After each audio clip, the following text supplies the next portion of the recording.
Tere, head vaatajad, vaatama saadet Kõndides koos Kristusega. Mina olen Taavi Mina olen Jaan. ja käes on suvi ja suvel sõidame mööda maa äärt, võime näha võrsumas viljapäid. Selleks, et vili kasvada saaks, selleks on tarvis külvata seemet. Ja tänase saate teemaks ongi meil valitud tähendamissõna külvajast. Ja sissejuhatuseks loeksime selle tähendamissõnaga ette ja asub see piiblist Mattiuse 13. peatükis värsid 1-23. Kuigi minul on see Markuse 4, 1-9. Tõepoolest, et tähendamissõna külvajast on välja toodud mitmes evangeeliumis, aga kõikjal, kus see kirjutatud on, jääb selle mõte samasuguseks. Ja see kõlab siis niimoodi. Sel päeval läks Jeesus kodunt välja ja istus järve äärde. Ja tema juurde kogunes suur rahvul, nii et ta pidi astuma paati ning sinna istuma. Kõik rahvas seisis kaldal ja tema rääkis neile palju asju tähendamissõnadega. Ta ütles, vaata, külvaja läks välja külvama. Ja külvamisel pudenes osa seemet tee äärde ning linnud tulid ja nokkisid selle. Aga osa kukkus kivisele maale, kus seal polnud palju mulda ja see tärkas kohe, sest seal polnud sügavat mulda. Ent päikese tõustes see närtsis ja kuivas ära, sest seal polnud juurt. Osa seemet kukkus ohakate sekka ning ohakad sirgusid ja lämmatasid selle. Aga osa kukkus heasse mulda ning kandis vilja, mõni 100, mõni 60, mõni 30 seemet. Kel kõrvad on, kuulgu. Jüngrid astusid Jeesuse juurde ning küsisid temalt, miks sa räägid neile tähendamissõnadega? Ja Jeesus kostis, teile on antud mõista taevariigi saladusi, neile aga ei ole, sest kellel on, sellele antakse ja tal on rohkem kui küllalt. Aga kellel ei ole, sellelt võetakse ära seegi, mis tal on. Ma räägin neile tähendamissõnadega sellepärast, et nad vaadates ei näe ja kuuldes ei kuule ega mõista. Ja nende kohta läheb täide Jesaja ennustus, mis ütleb, kuuldes te kuulete ega mõista, vaadates vaatate ega näe, sest selle rahva süda on kalestunud ja nad kuulevad kõrvadega raskesti ja sulevad oma silmad, et nad silmadega ei näeks ja kõrvadega ei kuuleks, et nad südamega ei mõistaks ega pöörduks, et ma võiksin neid parandada. Õndsad on aga teie silmad, et need näevad ja teie kõrvad, et need kuulevad. Sest tõesti, ma ütlen teile, palju prohveteid ja õigeid on ihaldanud näha, mida teie näete, ega ole näinud ja kuulda, mida teie kuulete, ega kuulnud. Kuulge nüüd külvaja tähendamissõna tähendust.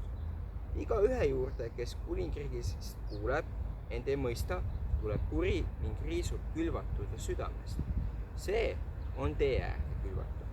Mis kivisele maale külvati, on see, kes sõna kuuleb ja selle kohe rõõmuga vastu võtab. Aga tal enesel pole juurt, vaid ta on heitlik. Kui teda sõna pärast hakatakse rõhuma või taga kiusama, laseb ta end kohe eksitada. Ohakate sekka külvatu on see, kes sõna küll kuuleb, ent selle ajastu muretsemised ja rikkuse petlik ahvatus lämmatavad sõna ning see jääb viljatuks. Heasse mulda külvatu on aga see, kes sõna kuuleb ja mõistab ning siis ka vilja kannab, mõni 100, mõni 60, mõni aga 30%. Aga see ei ole ometi ju lõplik lahti seletamine. Tõepoolest, et ütleme niimoodi, et Jeesuse öeldu on sügav ja selle mõistmine nõuab tihti palju aega ja palju mõtisklemist ja mõni koht ei pruugi meil elu lõpuni avaneda. Aga selleks neid asju mõista, tuleb nende üle mõelda, kuidas see rakendub meie ellu ja mis on selle tähendamissõna uba. Vaata, mina olen põllumees ja mul on sellega natukene omad kogemused. Mina olen külvanud ja kunagi meil tekkis teiste põllumeestega arutelu sellel teemal. Tavaliselt mõeldakse sellele nii, et inimene peaks nagu kuidagi reageerima sellele sõnale ja see määrabki tulemuse. Aga põllumees vaatab selle natuke teistmoodi. Et ingliskeelses maailmas kutsutakse seda tihti parable of soils, mitte külvaja, vaid erinevad pinnased. Et põllumees vaatab asjades edasi. Kus kasvab ohakas? Ohakas siis kasvab kusagil metsa all või nii edasi. Ohakas tahab head maad. Põllul kasvab. Tõepoolest, et ütleme niimoodi, et kivi peal ohakaid ei näe, et no ainuke koht, kus neid veel näeb, on mererannas, sellepärast, et mererannas meri toob väetist ja seal meri takistab teistel taimedel peale trügimist. Ohakas on väga nõudlik. Ohakas tahab väga head pinnast. Või siis näiteks mingi prahihunniku võetakse prahti ja tuuakse ka väetist ja maetakse teised taimed prahi alla. Jälle on koht, kus ohakas saab kasvada. Aga põld ka väga hea pinnas. Eks kõik otsivad paremat paika, et ka inimesed, et nad tahavad olla heas kohas, heas majanduslikus olukorras, heas sotsiaalses olukorras, headest inimestest ümbritsetud ja sõltumata sellest, kas ollakse ohakas või roos, siis nagu nõudmised ja ootused on ikka ühesugused. Jaa, aga teine asi, mis tänapäeva põllumehele võib-olla alati ei pruugi nii selge olla, on see, et kus asutuksid vanad põllud. Kus olid maailma esimesed põllud?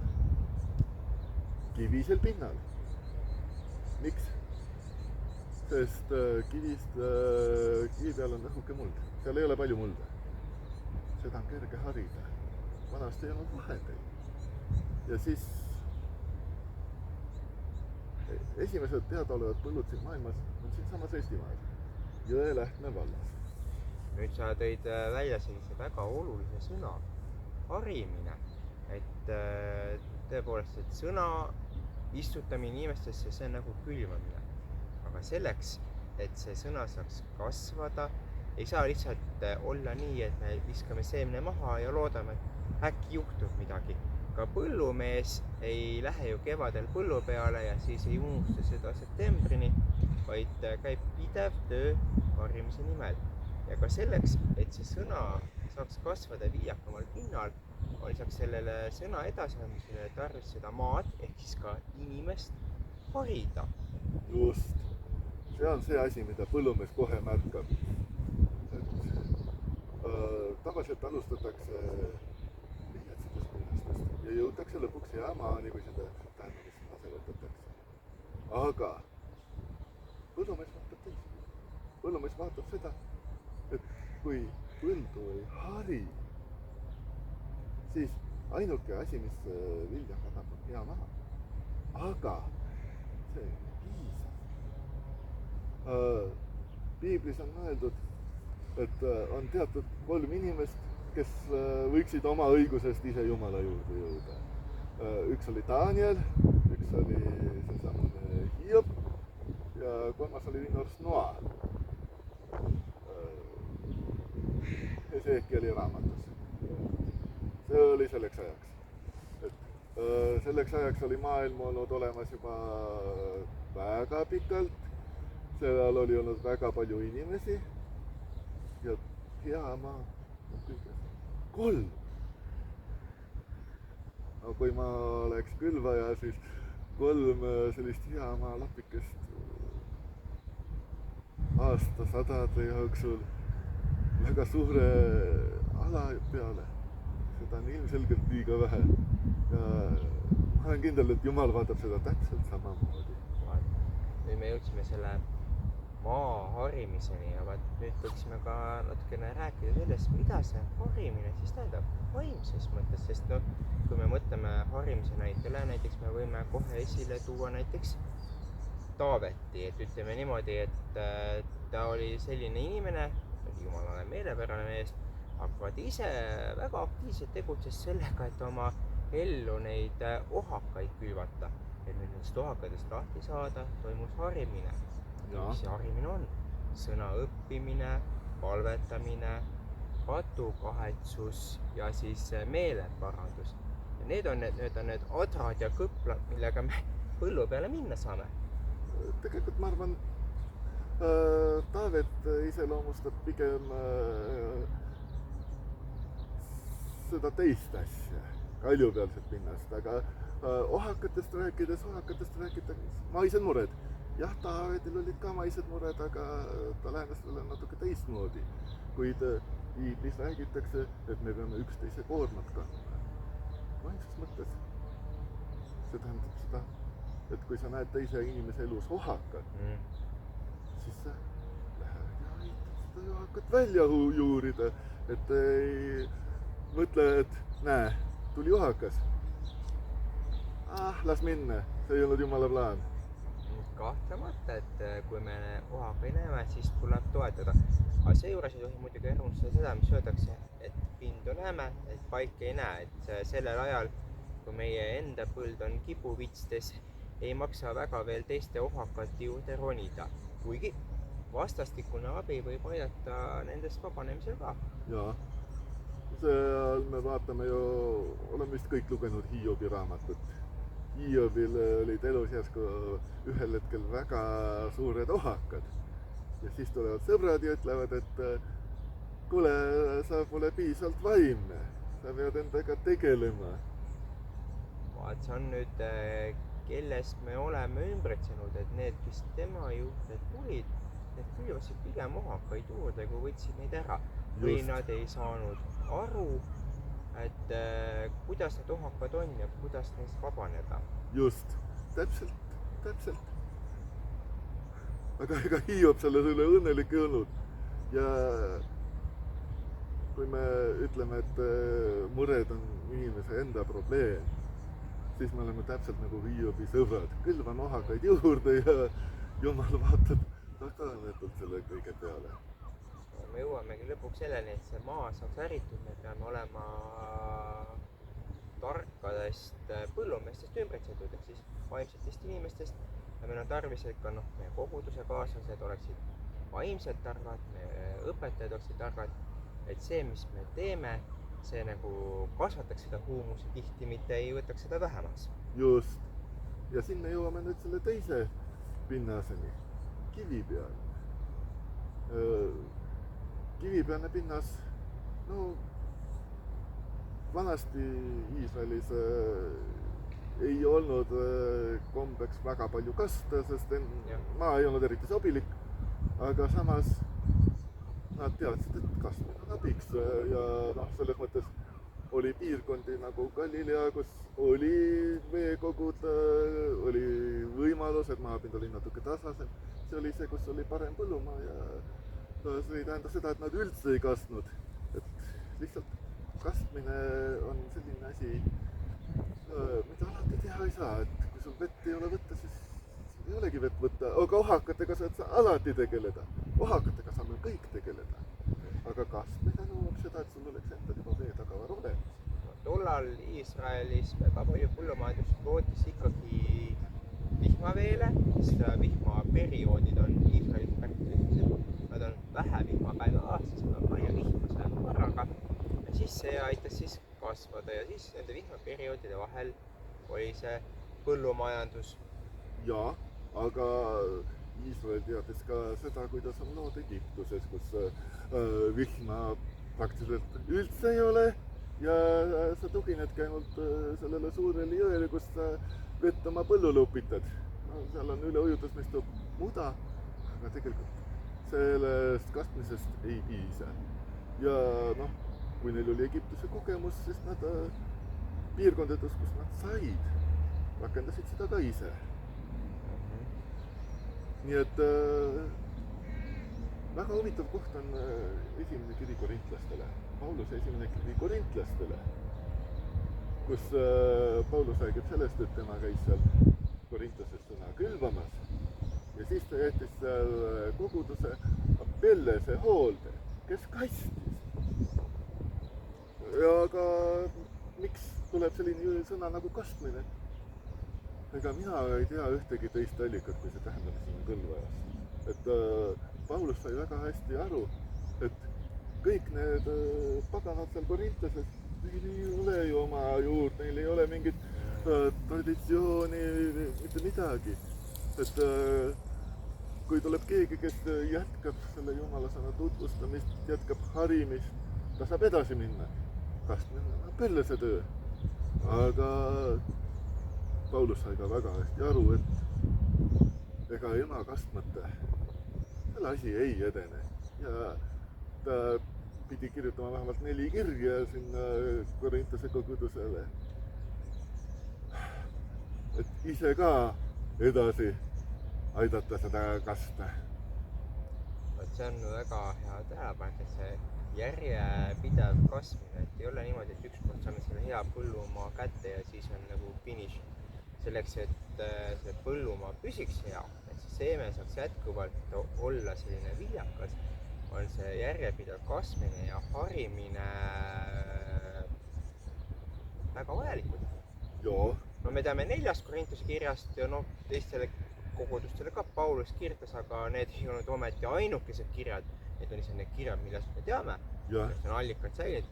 Aga kirjutas tema, kirjutasid tema kaastöölised, et see oli nii nagu kõikides kogudustes praegu Eestis on, et see on järjepidev, igakuine, iganädalane, igapäevane töö, et saaks asi korras püsida. Just, sest jätad selle põllu unarusse,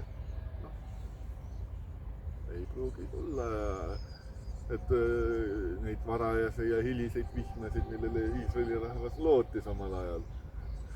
Et selles mõttes kastmine on ainult see moodus, kuidas sa tegelikult tagad, et põld oleks hea maa ja kannaks vilja. Aga on ka see teepealne ja vanasti oli ka siin Eestis sedasi. Põldade vahel olid põllupeenrad, seal liiguti. See talluti kõvaks, aga põllud ise olid seal teede vahel. Ja kui sa seal põllu peal käisid külvates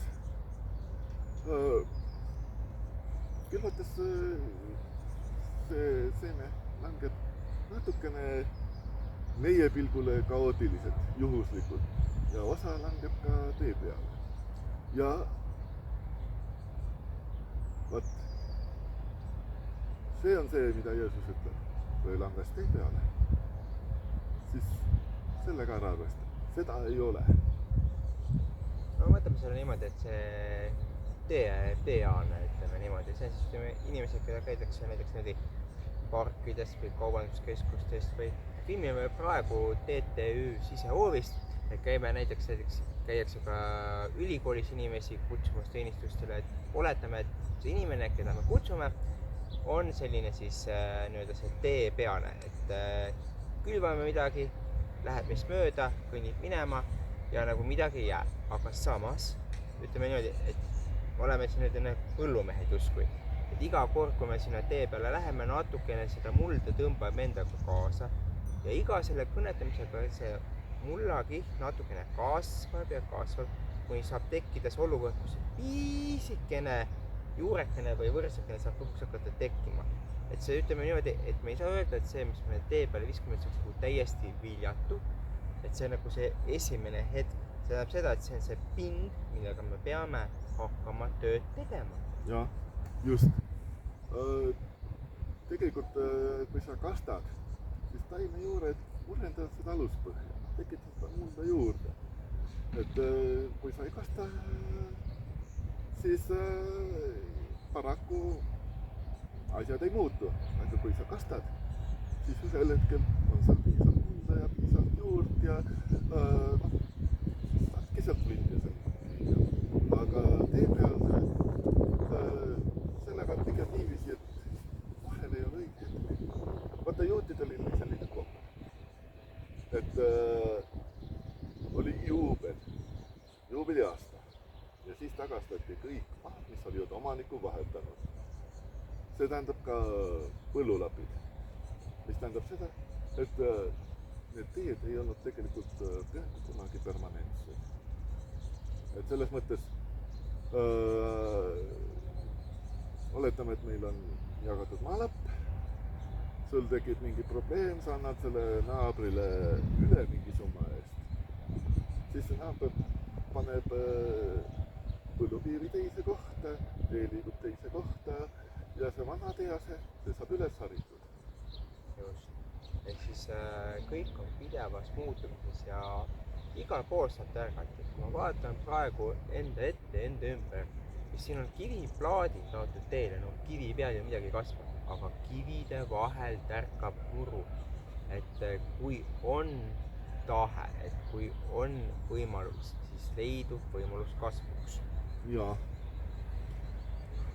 Et asjad muutuvad ja see on ka see, mida iga põllumees teab. Ja siin see tulemus ongi. Tähendamissõna külvajast ütleb põllumehele seda, et kuulge, vaimne kasv, jah, see sõltub Jumala sõnast, aga see ei ole ainult inimeste oma teha. Et see on nagu see tähendamissõna halastas Samaaria mehest, kus küsiti, et kes on ligimene. Siis Jeesus seletas, kelle, kes on ligimene. Aga selle tähendamissõna mõte ei ole mitte selles, et kes see ligimene siis täpselt on, vaid see, et rõhk peaks olema sellele, et me oleksime ise ligimesed. Ja täpselt samamoodi on ka külvajaga. Rõhk ei ole mitte sellele, et me ise võtaksime sõna vastu, kuigi sellel ka, aga ka sellel, et me aitaksime teistel olla hea.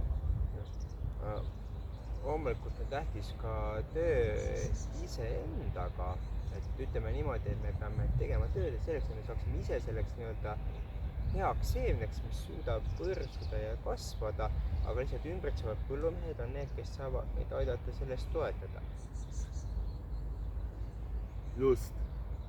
Aga väga levinud arusaam on lihtsalt selles, et see tähendamissõna räägibki sellest, kuidas me ise sõna vastu võtame. Ja ma arvan, see on seotud ühe teatud asjaga, millest ma täna võib-olla ei räägi, aga ma mainin seda. See on seotud sellega, et me võib-olla ei mõista, mida tähendas hea ja kurja tundmise puu viljade söömine. Ja see on kindlasti põnev teema järgmisteks saadeteks. Aga vaat, et kui hakata niimoodi otsi kokku tõmbama, siis ütleme niimoodi, et kui me räägime sellest tähendamissõnast, siis see tähendab seda, et ei ole halba taime ega halba seemet. Seeme on ju sõna, see ei saa kuidagi halb olla. On ainult halvad põllumehed meie ümber, või me ise oleme halvad põllumehed ja me peame ise põllumeestena kasvama, et siis ennast ja teisi harida. Jah.